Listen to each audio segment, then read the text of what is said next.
First part में मैंने 0 rupees से 10,000 रुपीज बनाए थे, वो भी एक घटिया से फोन से जो कि बहुत हैंग हो रहा था। और आज के इस वीडियो में मैं बनाऊंगा 1 लाख रुपीज उस 10,000 को यूज करके। और हाँ, इस वीडियो में मैं आपको 500 इंस्टाग्राम इन्फ्लुएंसर का नाम, यूजर आईडी और ईमेल आईडी देने वाला हूँ, जिसका कि पासवर्ड इस वीडियो के बीच में बताता रहूंगा। और उसके साथ मैं ये भी बताऊंगा कि आप कैसे बल्क में पर्सनलाइज ईमेल सेंड कर सकते हो, वो भी फ्री में। तो इस वीडियो को देखने के बाद आपको जरूर वीडियो एडिटिंग, ग्राफिक डिजाइन और IG पेज मैनेजमेंट के लिए क्लाइंट मिल जाएंगे। तो मेरा एक कॉलेज का दोस्त है जो कि लीड जनरेट करता है, तो मैंने उसको मैसेज किया और बोला, भाई ऐसा तो कुछ कर सकता है जिससे कि मुझे वीडियो एडिटिंग के लिए बहुत सारे क्लाइंट मिल जाए। वो बोला, हाँ भाई, तेरे लिए कंटेंट क्रिएटर का लीड जनरेट कर सकता हूँ, जिसमें कि मैं तुझे उनका नाम, यूजर आईडी, ईमेल आईडी और IG आईडी दे दूंगा। मैं बोला ठीक है, पर मैं अगर एक एक को इंडिविजुअली मैसेज करूंगा तो मेरा बहुत सारा टाइम लॉस हो जाएगा। वो बोला, भाई वर्चुअल असिस्टेंट रख ले। देन आई सेड, भाई मेरा इतना बजट नहीं है, तो कुछ जुगाड़ लगा के बोल। आफ्टर सम टाइम ही मैसेज में, भाई एक टूल है जिससे कि हम बल्क में ईमेल सेंड कर सकते हैं, वो भी पर्सनलाइज। और उसने उस टूल को कैसे यूज़ करते हैं उसका एक यूट्यूब का वीडियो मुझे सेंड किया। मैं बोला ठीक है, पर उसका सब्सक्रिप्शन कितना होगा? वो बोला, भाई ये फ्री ऑफ कॉस्ट है। ये सुनकर मुझे अच्छा लगा और सोच रहा था कि मेरा निकम्मा दोस्त किसी दिन तो काम आया। एंड आई सेड, भाई जल्दी से मेरे लिए लीड जनरेट कर दे और तू कितना चार्ज करता है वो भी बोल। And he said, I charge 2500 for 500 leads. And I said, भाई बहुत कॉस्टली है, मुझे 500 लीड्स चाहिए, बोल कितना लेगा? And he said, bro 2500 fix है। Then I negotiate and finally we decide 2000 for 500 leads. अब तक मैंने लीड तो जनरेट कर लिए थे, पर कुछ दिनों के बाद मुझे पता चलता है कि बल्क में पर्सनलाइज ईमेल सेंड करने के लिए एक और चीज की जरूरत होती है। फिर कुछ दिनों के बाद उसने मुझे 500 लीड एक गूगल शीट में सजा के दे दिया, जिसके कि फर्स्ट कलम में नेम, सेकंड कलम में यूजर आईडी, थर्ड कलम में ईमेल आईडी और फोर्थ कलम में IG आईडी था। और मैंने उसका पेमेंट भी कर दिया। और उसने मुझे बोला था कि ईमेल को बल्क में सेंड करने के लिए लैपटॉप या PC चाहिए। ये सुनकर मुझे शौक लगा, क्योंकि उस टाइम पर मेरे पास लैपटॉप या PC नहीं था। फिर उसने मुझे एक कंप्यूटर सेंटर के बारे में बताया जो कि कंप्यूटर को रेंट में यूज करने के लिए देते हैं और 1 घंटे का 20 रुपीज चार्ज लेते हैं। फिर मैं उस कंप्यूटर सेंटर गया और मुझे पता चला कि वो सिर्फ उसी सेंटर में कंप्यूटर को यूज करने के लिए देते हैं, घर ले जाने नहीं देते।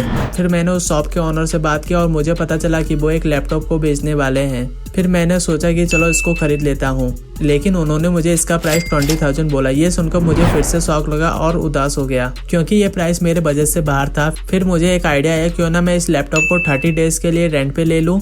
फिर मैंने उनसे बहुत रिक्वेस्ट की कि मुझे ये लैपटॉप 1 महीने के लिए रेंट पे दे दो। फाइनली नेगोशिएशन करने के बाद मुझे इस लैपटॉप को उन्होंने 2500 रुपीज में दे दिया। और उसके साथ उन्होंने मेरे कुछ ID प्रूफ रख ली और बोले, जब आप इस लैपटॉप को रिटर्न करोगे तब आपको आपके ID प्रूफ मिल जाएंगे। अब मेरे पास सब कुछ रेडी था, अब बारी थी बल्क में ईमेल सेंड करने की। फिर मैं गूगल शीट में आ गया, क्योंकि ये टूल सिर्फ गूगल शीट में ही काम करता है। फिर मैंने extension add on, get add on में आके मर्जो मेल मर्ज इस एक्सटेंशन को डाउनलोड कर लिया। फिर मैंने एक और गूगल शीट लिया और पहले वाले गूगल शीट के 30 डाटा को कॉपी करके यहाँ पर पेस्ट कर दिया। फिर मैं अपने जीमेल में आ गया, कंपोज को क्लिक करके 2 को ब्लैंक रख दिया और सब्जेक्ट और बॉडी में मैंने ऐसा ईमेल लिख दिया, डोंट वरी गाइस, मैं आपको इस मेल का टेम्पलेट दे दूंगा। I'm kidding guys, मैंने ये ऑलरेडी दे दिया है। फिर मैंने उसको मिनिमाइज कर लिया और गूगल शीट पे आ गया। फिर मैंने उस एक्सटेंशन में आके मेल मर्ज ऑप्शन पर क्लिक किया। यहाँ पर मैंने उस ड्राफ्ट ईमेल को सिलेक्ट किया, ईमेल कलम में ईमेल को सिलेक्ट किया और सेंडर नेम पर अपना नाम लिख दिया। अगर आप फॉरेन के लोगों को टारगेट कर रहे हो तो एक इंग्लिश सा नाम लिख दो, जिससे कि एक ट्रस्ट बिल्ड होता है। फिर मैंने इस वाले ऑप्शन को इनेबल कर दिया और सेंड 30 फॉर फ्री पर क्लिक कर दिया। अब ये ऑटोमेटिकली 30 लोगों को पर्सनलाइज ईमेल सेंड करेगा। तब तक मैं आराम से बैठकर चाय पी रहा था और सोच रहा था कि मुझे आज से ही क्लाइंट मिल जाएंगे, पर ऐसा नहीं हुआ, क्योंकि कोल्ड ईमेल से क्लाइंट कन्वर्जन रेट ओनली 1 से 2% है। फिर मैंने एक फ्रेमवर्क बनाया जिसमें कि मैं एक दिन में 30 लोगों को आउटरीच करूंगा, बट उन लोगों को 7 बार फॉलोअप करूंगा। फॉलोअप में क्या लिखना है और कितने दिन बाद करना है, ये सब उस ईमेल टेम्पलेट फाइल में मैंने ऑलरेडी लिख दिया है। अब तक 10 दिन गुजर चुके थे और अभी तक मुझे जितनों ने भी रिप्लाई दिया उनमें से ज्यादा नॉट इंटरेस्टेड और 3-4 लोगों ने I want to see your portfolio reply दिया था। फिर जब मैं उन्हें पोर्टफोलियो का लिंक सेंड करता, फिर आगे से एक भी रिप्लाई नहीं आता था। मुझे लगा शायद मेरा पोर्टफोलियो ही खराब होगा और मुझे लगने लगा मैंने जो पहले 10,000 कमाए थे उसमें से 5,000 गए। लेकिन फिर 2 दिन के बाद कुछ ऐसा चमत्कार हुआ मेरे साथ जो कि मैं आपके साथ शेयर करना चाहता हूँ। मुझे मेरे मेल पर रिप्लाई आया और उन्होंने मुझे मेरा पोर्टफोलियो मांगा। तब तक मैं अपने पोर्टफोलियो को थोड़ा अच्छा कर चुका था। फिर इस पोर्टफोलियो को देखने के बाद हमने एक मीटिंग की जिसमें कि उन्होंने मुझे पूछा कि आप फाइवर यूज़ करते हो। मैं बोला हाँ। उन्होंने इसलिए पूछा कि क्योंकि वो अफ्रीका से थे और फाइवर हमारे लिए एक बेस्ट ऑप्शन था। उसी रात उन्होंने मुझे फाइबर पर मैसेज किया और वो बोले मुझे आपका एडिटिंग देखना है, इसीलिए मैं आपको एक छोटा सा ऑर्डर दूंगा। अगर वो अच्छा लगा तो हम मिलके लॉन्ग टर्म काम कर सकते हैं। मैं सोचने लगा अच्छा डेमो के लिए भी पैसे देंगे, लेकिन हमारे देश में तो डेमो फ्री ऑफ कॉस्ट ले लेते हैं। फिर मैंने उन्हें $8 का ऑफर दिया जिसमें कि मैं 235 सेकंड की मतलब 4 मिनट की वीडियो एडिट करने वाला था। फिर मैंने उस छोटे से वीडियो को अगले दिन एडिट कर दिया और एक सिंपल सा थंबनेल फ्री में बनाकर दे दिया जिसको कि मैंने कैनवा में बनाया था। आप यहाँ पर उस थंबनेल को देख सकते हो। और वो मेरे काम से बहुत खुश थे और उन्होंने मुझे 5 स्टार रेटिंग भी दी और उन्होंने एक कॉन्ट्रैक्ट भी साइन कराया जिसमें हम लोग लॉन्ग टर्म काम करेंगे। उस दिन मैं बहुत खुश था और झूम रहा था। चलो एक तो लॉन्ग टर्म क्लाइंट मिला जो कि डेमो के लिए भी पैसा देता है। और सच बताऊं तो उसी रात को मैं सिर्फ इसी बारे में सोच रहा था और मुझे बिल्कुल भी नींद नहीं आ रही थी। फिर अगले दिन उन्होंने मुझे $182 का ऑर्डर दिया। फिर उस प्रोजेक्ट को जल्दी करने के लिए मैंने उन्हीं 4 ऑडिटर में से एक एडिटर की मदद ली जिसका जिक्र मैंने पहले पार्ट में किया है। फिर इस प्रोजेक्ट को मैंने 3 दिन के अंदर कंप्लीट कर दिया और फाइबर ने अपना 20% काट के मुझे $143.78 दिया जो कि इंडियन रुपीस में 11,214 होता है। यहाँ पर मैं 78 से इसलिए मल्टीप्लाई कर रहा हूँ क्योंकि पेपल अपना कमीशन कुछ काट लेता है। और फिर मैंने उस एडिटर को 4,000 दे दिए जिससे कि वो भी खुश था। फिर इस प्रोजेक्ट को कंप्लीट करने के बाद उसी दिन एक और प्रोजेक्ट मिला जो कि $372 का था। फिर मैंने उसी एडिटर के साथ एक और एडिटर को हायर किया और हम तीनों लग पड़े इस प्रोजेक्ट में। फिर हमने इस प्रोजेक्ट को कंप्लीट कर दिया और उस क्लाइंट ने इस ऑर्डर को भी एक्सेप्ट कर लिया। फाइवर ने अपना 20% काट कर मुझे $293.88 दिया जो कि इंडियन रुपीस में 22,922 होता है। फिर मैंने उन दोनों एडिटर को 8,000 दे दिए। फिर उसी दिन उसी क्लाइंट ने मुझे एक और प्रोजेक्ट दिया जो कि $191 का था। इस प्रोजेक्ट में मुझसे एक गलती हो जाती है जिससे कि ये क्लाइंट हमेशा के लिए मुझे छोड़ के चला जाता है। अब मेरे पास बहुत पैसे थे इसलिए मैं घूमने चला गया और इस प्रोजेक्ट को ऑटोमेट करने के लिए मैंने इस प्रोजेक्ट को उन 2 एडिटर को दे दिया। फिर कुछ दिनों के बाद उन 2 एडिटर ने अपना काम कर दिया और मुझे उस फोल्डर का लिंक सेंड कर दिया। क्योंकि मैं घूमने में बिजी था इसलिए एडिटेड वीडियो को बिना चेक किए उस फाइल के लिंक को उस क्लाइंट को दे दिया। फिर मुझे लगता है एक बहुत बड़ा झटका। वो क्लाइंट मेरे एडिटिंग से बहुत नाराज था और रिफंड भी मांग रहा था और ऊपर से इस प्रोजेक्ट के लिए उन 2 एडिटर को मैंने 4,000 अलग से दे चुका था। उस टाइम पर मेरी पूरी हिम्मत टूट चुकी थी क्योंकि मेरी गलती की वजह से मेरा एक लॉन्ग टर्म क्लाइंट चला गया। लेकिन इस बार मैं हार नहीं माना और फिर से मैंने सारे क्लाइंट को फॉलो अप किया। फिर उसके 2 दिन के बाद मुझे एक क्लाइंट का ईमेल का रिप्लाई आता है और वो क्लाइंट मेरे साथ एक ऑनलाइन मीटिंग करना चाहती थी। एक्चुअली वो फीमेल थी। अरे कहना क्या चाहते हो?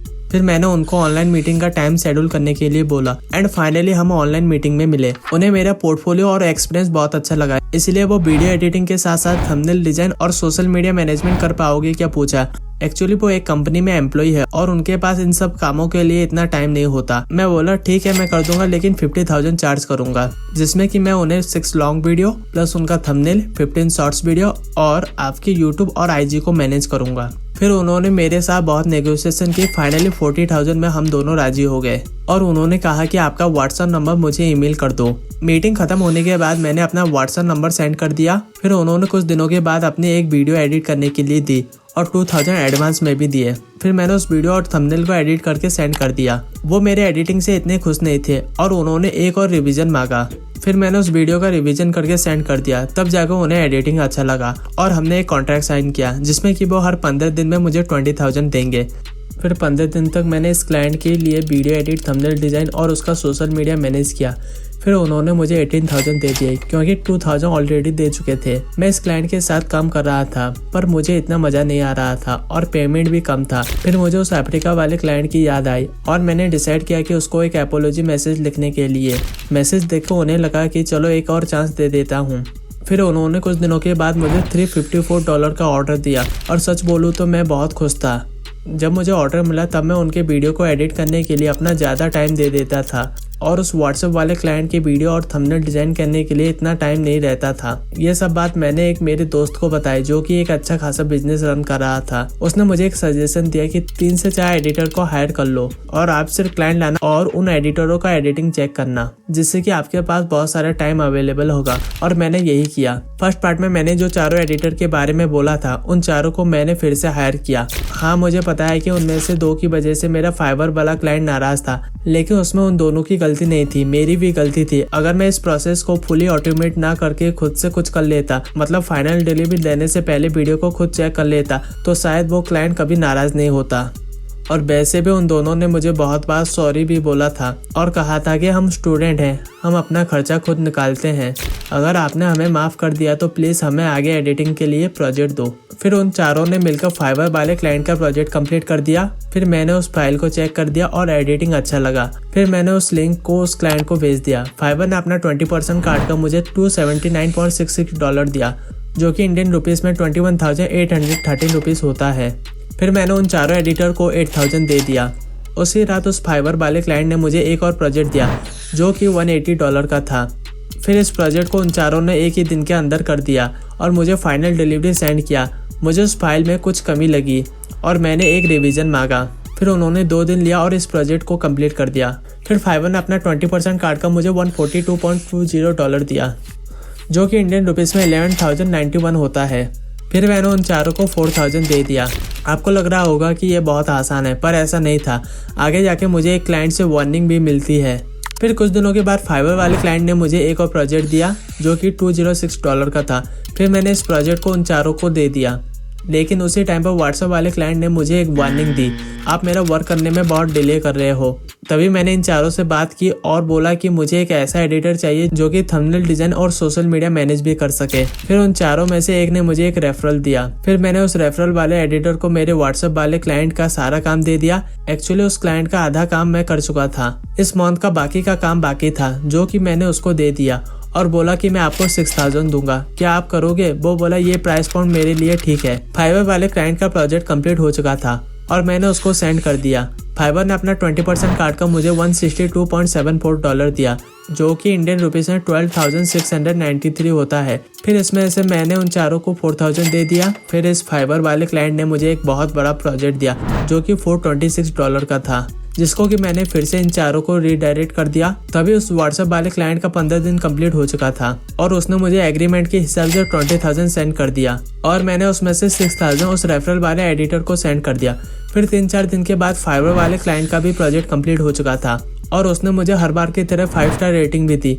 फाइवर ने अपना 20% काट कर मुझे $336.54 दिया, जो कि इंडियन रुपीज़ में 26,250 होता है। फिर इसमें से मैंने 10,000 उन चारों एडिटर को दे दिया। इस तरह से मैंने मेरे पहले 1 लाख कमाए। मैं यहाँ पर कुछ शो ऑफ नहीं करना चाहता, बस आप सभी को मोटिवेशन मिले और आप भी मेरे जैसे पैसे कमा पाए, इसलिए मैं इस वीडियो को बना रहा हूँ। और हाँ, आप सभी में से ज़्यादा एडिटर की शिकायत होती है कि हमें क्लाइंट नहीं मिल रहे, इसलिए मैंने मेरे उस दोस्त को बोलकर 500 IG इन्फ्लुएंसर का name, user ID, email ID, lead generate करने के लिए कहा। IG इन्फ्लुएंसर का लीड निकालने का रीजन ये है कि अगर मैं यूट्यूबर का लीड देता तो आप सभी बोलते कि जिन यूट्यूबर को मैंने मेल किया है उन सभी का डाटा मैंने आपको दे दिया, इसलिए मैंने IG इन्फ्लुएंसर चूज किया और आजकल रील्स एडिटिंग ट्रेंड में भी है। और हाँ, मैंने इसके लिए उस दोस्त को 2,000 रुपीज दिए हैं। So don't waste my money, क्योंकि इस प्रोसेस से मैंने 1 लाख कमा लिया है, इसलिए मैंने उसमें से 2,000 मेरे सब्सक्राइबर के लिए इन्वेस्ट कर दिया। अगर अभी तक आपने मेरे चैनल को सब्सक्राइब नहीं किया तो जल्दी ही कर दो, क्योंकि ऐसे इन्फॉर्मेटिव वीडियो विद प्रूफ के साथ बनाने के लिए मुझे बहुत टाइम और मेहनत लगता है। अगर आपने इस वीडियो का फर्स्ट पार्ट नहीं देखा तो यहाँ पर क्लिक करके देख सकते हो। तो मिलता हूँ आपको उस वीडियो में।